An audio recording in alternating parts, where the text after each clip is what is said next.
Scott, what's happening today? Hello. How are you? I'm doing super well, thank you. Super well. Good to have you here.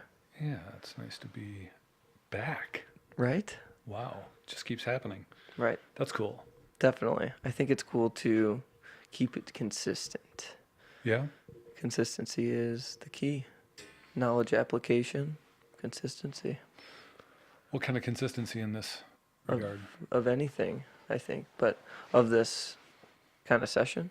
Mm, kind of Mm, keep a little momentum? yeah, definitely. Yeah. Keep it rolling, maybe weekly, mm, something like I that. would do this twice a day, 7 days a week. Okay. I'll see if I can keep If up there with. was if there was enough interest in it, Sure. you know. So today we're talking about relationships. Yeah. The negative reciprocity. So, yeah, this is a topic we've kind of like touched on and discussed before, eh? Right. And I found it extremely fascinating that this is what happens in a lot of cases as we get older, right? As we get into a relationship, it becomes like a reward system or some kind of competition, Mm-hmm. right? And I just wonder how that develops over time. Yeah, it's like anything else. Like you keep stacking wrong idea upon wrong idea and building the wrong structure. You know what I mean? And it starts young, you know. But generally speaking, on a macro scale, you know, it could be compared to the battle of the sexes, right? Sure. Um, on a two-person scale in terms of relationships, and we take a husband and wife or something that are constantly bickering, and they've just settled into the idea that they kind of like exchange negative energies. One barks at one regarding certain matters, and the other barks back regarding other matters, and they call it love, you know. And it's just a misunderstanding of what truth is in terms of the truth of love, right? Sure. Not really living in the truth, but rather living to fulfill some kind of role. Yeah, it's an addiction. I mean, frankly, I mean, when you cut right down to it, it would be two people addicted to some type of power struggle or drama or whatever it is. I mean, there's a million different ways to describe it, but you have to dig in to kind of like sort it out, and the couple would have to work it out. And that's why I say, you know, marriage is work. You know what I mean? Right. And it seems like as a youth, it develops around sex, Mm, right? yeah, Because the guy is looking for sex and the girl's looking for attention. yeah. Generally speaking. Generally speaking, I mean, you could say that. Mm. And so it kind of, like you said, it's the cascade effect. That momentum keeps rolling. Also, you could say that the guy is looking for attention through sex. You know what I Sure, mean? But there's attention being sought, sure. right? And how can this be avoided? Well, I mean, an understanding of truth, Yeah, right? An understanding of what true love is, right? So we talk about the idea of relationships, and you're talking about we've kind of talked about the general relationship on the macro scale of men and women in society, and in particular in the U.S., because that's all that we really know, right? And sure. then you talk about relationships with regard to a marriage, and now we're talking about the relationship of the feminine and the masculine and how it, grows inceptively from a young age. But the idea is to understand the truth of love and to look for similarities and to share on a non-addictive basis, you know, which is through selflessness, frankly, you know, to want to give to one another as opposed to take. Right. Selflessness. I feel like when I hear selflessness, it's more so general and not so directed towards another one individual. So how can selflessness be directed more? Yeah. In all circumstances, looking for the best interest of the collective that you're involved in, right? So, in a relationship, for example, we can invert that negative thing where, and there's a power struggle, and one side's looking for something, and the other side is also looking for something. They're not being selfless; they're being selfish, right? So, to instead say, in a single relationship, or even say in a group of four people, say, what is my role in this group or in this two-person relationship, in any relationship, because it's all relationships. You're relating to others, right? Mm-hmm. And communing with regard to an idea of what reality is. What is my relationship here? Not for my personal agenda, but for the best for all parties involved here. Right. How can I be a true contributor? Right. And that's m- accomplishing much more than your agenda could even conceive of. Well, the agenda is egoically based in personal agenda, right? And Yeah. we kind of talked about this last time on pride as well, right? Sure. So if you go in with a prideful idea of who you are and what your expectations are and what you're going to bring to the group, you may not bring the purity of what you could be for that group in that moment because you're premeditating it, right? Yes. You're trying to figure everything out beforehand when it's not possible. You have to relax and truly be in the moment to be a conduit to what you should be for that group, the relationship between you and that group in that time, whether it's an individual, like I said, or one person, or an entire, like a person standing in front of an audience Right. and sharing information. Right. Mm-hmm. And to truly be in the moment, it seems sometimes difficult, right? Because we think of the things that we could have done differently in relationships or the things that we should be doing, Mm-hmm. um, rather than really making a point to do it here, do it now. Yeah, there's an art to clearing one's mind and having no preconditioned ideas about an experience that's happening and in relating to another, right? Hmm. And this is the essence of being in the moment, right? To Sure. have no preconceived ideas, to come in with nothing, or if you do come in with something, to come in with no attachment to it, Okay. right? And to be able to let it change or morph as it need be based upon the divine will, how it should unfold. That makes sense. Hmm. And then that may be confusing when we go back and meditate on things that are going on, because they're not supposed to be quote unquote premeditated. Yeah. So you're talking about like reflection on previous activities from a day or Right. So something of is that that nature. is that still being in the moment? Yeah. So it's an interesting paradox. It is not being in the moment, but it would be called.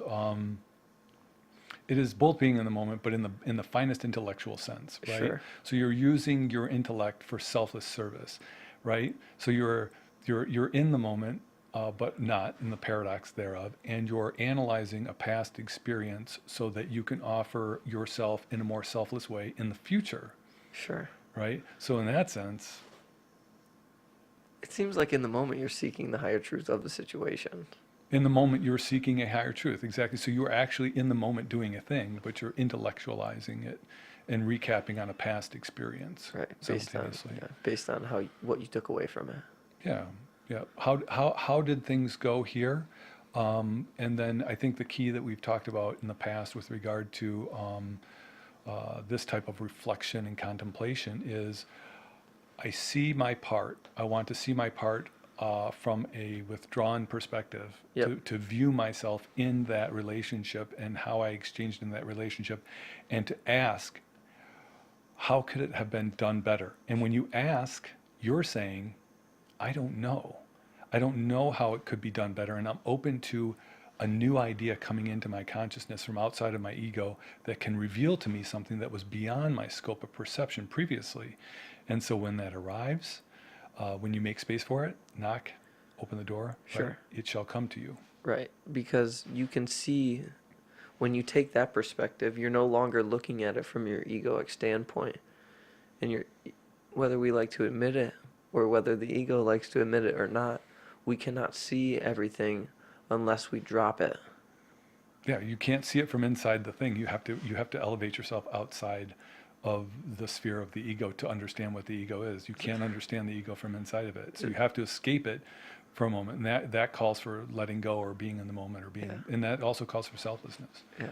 And is there a metaphor for that? For what? Being outside the ego to see the truth of it? You can call it being in your higher self or connecting with your higher self, um, things of that nature. Sure. What do you call it? Objectivity Mm-hmm. instead of subjectivity. I believe that's the case. I always confuse the two.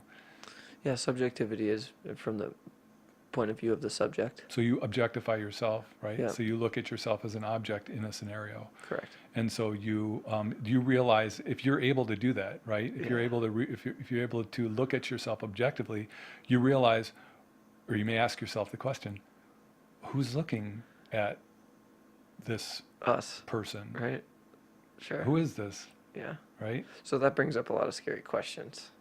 They can be scary. Yeah. They're scary to Don't objectify me. oh, well, that's just you can mishmash and words and Sure. yeah.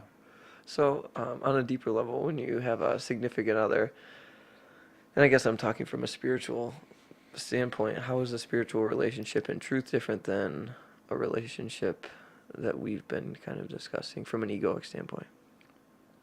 So, I mean, we're talking about the idea of being in a relationship that may be tormenting each other, right? Yeah. And living under what the guise of love, but it's not really love. It's just a trade of negativities, right? And it even goes underneath the radar. The people don't even realize it, and it happens a lot, you know. And the idea to awaken into a relationship, a higher kind of relationship, would be that each of the parties in that relationship is dedicated to the truth of selflessness, right? So they're truly looking and seeking the truth of reality at all times Mm-hmm. and nothing but the truth. Right. So help them God. And then in addition to that, tied directly to it, they are selfless with one another. They're looking not for their own best interest, but for the best interest of the other party at all times. Right. And the whole. That's what I was just going to say. Them coming together as such will benefit the whole The two shall become population. one, Right. right? The two shall become one in that scenario, Yeah. right? So you're looking out for the one that is created from the two, and the relationship, the fullness of it. Right. A constitution that I heard would be beneficial to go into relationships with was as follows. Help me to awaken by sharing your truth with me. Sometimes it will be hard for me to hear, but I will do my best to grow from it. So that's the beautiful thing about. So you talk about receptivity and selflessness, right? And openness. So you've got that as a stance from one side of the equation or both sides of the equation that says, Right. I am open to hearing what my partner has to say and the divine message that they bring to me that is in my best interest, Right. right? Share your world with me, kind of thing. Share the world with me. Share the reality with me, Yeah. right? It may have a flavor based upon our particular, party, our two individuals in the reality. It has a flavor, a name and form to it, but the essential nature of it is the same. It is this essential nature of truth. Mm-hmm. And if both are anchored in truth and nothing but that, then they can experience reality together. It's the only place that people can commune together Sure. fully. Yeah. And this is amazing. And I also hear a lot of people will come to me and say that they can't find somebody. They think that, they've done all the right things and they're ready for a relationship, but they can't find somebody. Do you see where this might be coming from? There's so much to it, Sure. I mean, the first thing that comes to mind is you can't find somebody to complete yourself. You know what I mean? And to find somebody to complete yourself is to put responsibility outside of yourself and to think that you need somebody else to become whole. Okay. In which case you are going to set up a negative construct return scenario. Right. You know what I mean? Right. So, firstly, know thyself. Sure. Right? Because if you And love obviously, thyself. yeah, and love thyself, and then draw into your life an individual that would be at the same place with you to be able to learn and grow with you in truth, right?